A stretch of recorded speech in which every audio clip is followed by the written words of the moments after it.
사랑하는 성도 여러분, 안녕하세요.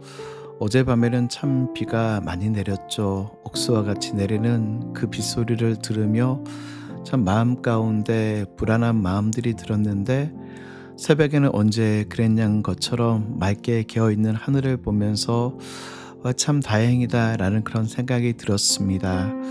우리 인생도 마찬가지인 것 같아요. 때로는 앞이 보이지 않을 만큼 억수와 같은 인생의 위기를 만날 때가 있지만, 또 그것들이 지나가면 언제 그랬냐는 것처럼 맑은 하늘을 보는 것과 같이, 어떨 때에는 인생의 위기를 만날 때도 있지만, 그러나 그 인생의 위기가 지나가면 참된 평안함을 누리는 것과 같이, 오늘도 주님 안에서 참된 평안함을 누리시는 하루 되시길 주의 이름으로 축복합니다.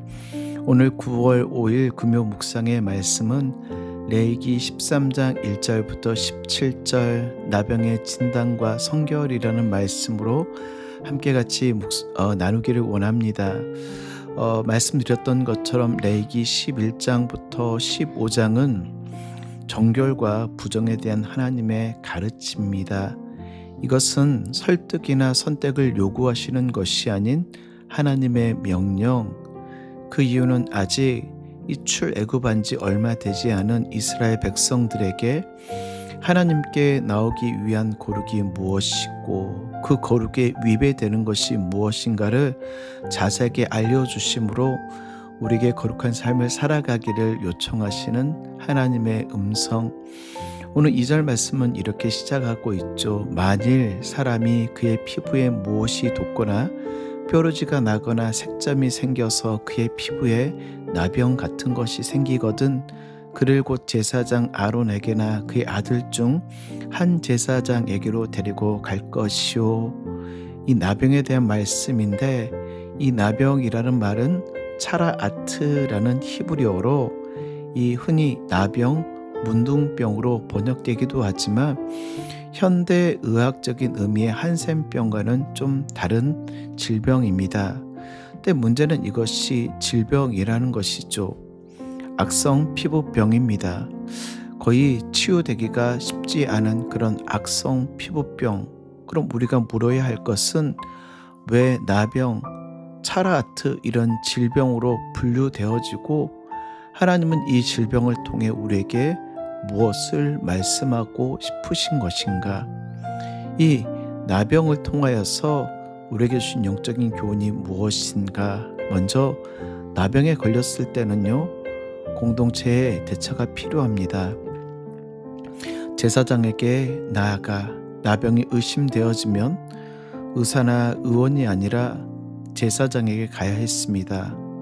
제사장은 그의 피부와 머릿결과 상처의 색 등을 면밀하게 관찰하여 정결 혹은 이 부정결을 판단하게 되어지죠.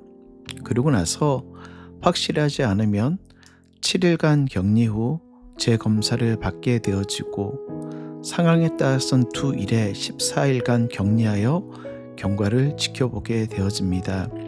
그리고 이 사람이 부정, 나병으로 판결되어졌을 때는 그는 옷을 찢고 머리를 풀고 사람들이 많이 있는 그 장소에서 그의 입을 가리고 부정하다, 부정하다, 나는 부정하다, 자신이 나병에 걸렸음을, 이 나병에 걸렸음을 모든 공동체 사람들에게 알리게 되어지죠. 그리고 나서 이 환자는 집 밖으로 나아가야 했습니다. 공동체의 거룩과 정결을 지키기 위한 조치이죠. 그리고 나서 나병이 나오면 곧바로 공동체로 복귀될 수 있는 것이 아닌 다시 제사장에게 나아가 진단을 받고 정결 예식을 거쳐야 했습니다. 이는 단순한 치료 확인이 아니라 하나님과 공동체 앞에서의 회복 선언이죠. 자, 그렇다면 오늘 묵상의 핵심이 이것이 내가 거룩하니 너희도 거룩하라는 이 말씀과 무슨 상관이 있는가? 이 나병이 도대체 피부 질환인데, 하나님께 거룩하니, 하나님이 거룩하시니 너희도 거룩하라는 이 말씀과 무슨 상관관계가 있는 것일까요? 먼저 첫째는 이 나병이라는 것은 차라아트는 죄악에 대한 하나님의 징벌로 여겨졌던 것이죠. 대표적인 경우가 민수기 12장의 미리암의 경우입니다. 미리암이 구스 여자를 모세가 취하였다는 사실을 비난하다가 이 나병에 걸린 사건을 기록하고 있습니다. 사실 구스 여인을 취하는 것이 문제가 아니라 이 핵심은 모세의 지도력에 대한 불만이었습니다. 여호와께서 모세와만 말씀하시느냐? 우리와도 말씀하지 않으셨느냐 했더니 여호와께서 이 말을 들으시고 또한 그 일로 인하여 이 미리암이 문둥병에 걸리게 되어지죠. 열왕기하 5장 20절부터 27절 말씀을 보면 엘리사의 사환이었던 게하시의 이야기가 나옵니다. 나아만 장군이 하나님께 치유를 받고 돌아갈 때 그가 가져온 많은 재물을 엘리사 선지자가 받지 않음을 보고 이 아까워하여 엘리사 선지자를 사칭하여 그 재물을 받아오게 되어집니다. 그로 인하여 그는 하나님의 질병, 나병을 받게 되어지죠. 또 역대하 28장 16절부터 21절에 있는 말씀을 보면 우시야 왕에 대한 이야기가 나옵니다. 이 우시야 왕은 이 통치를 잘하여 나라가 강성하여지고 단단하여집니다. 그러자 그의 마음이 교만하여짐으로 그 교만이 어떤 모습으로 나타나냐면 제사장의 역할도 내가 하겠다라고 나선 것이죠. 그래서 하나님의 성전에 들어가 향단에 분향하려다 이 나병 차라아트가 걸려 이 평생토록 고생하게 되어집니다. 이렇듯 나병은 하나님의 징계의 상징입니다. 그리고 두 번째는 개인의 차원이죠. 이스라엘 백성들이 살아가고 있는 이 환경은 정말 열악한 환경이었습니다. 물도 부족하고 잠자리도 열악하고 더운 나라였기에 여러 가지로 피부병이 창궐할 수밖에 없는 그런 환경이었습니다. 그런 이 환경 가운데 하나님은 이런 질병에 걸리지 않도록 자신을 관리하는 것이 거룩이라고 말씀하고 있는 것입니다.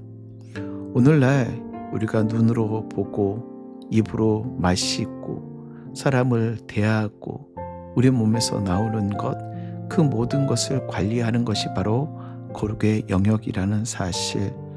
그저 성경책을 읽고 그저 기도하고 하나님과의 교제하는 것이 단순한 거룩이 아니라 우리의 일상의 삶 가운데 우리가 과연 하나님의 자녀답게 하나님의 백성답게 우리가 살아내는 것인가를 늘 끊임없이 주의를 기울이며 살아내는 것 그 자체가 바로 거룩이라는 사실을 이 나병을 통하여 알려주고 계신다는 사실.